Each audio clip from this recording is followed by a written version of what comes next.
శ్రీరస్తు శుభమస్తు శ్రీరస్తు శుభమస్తు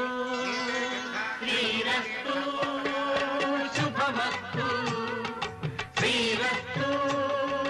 శుభమస్తు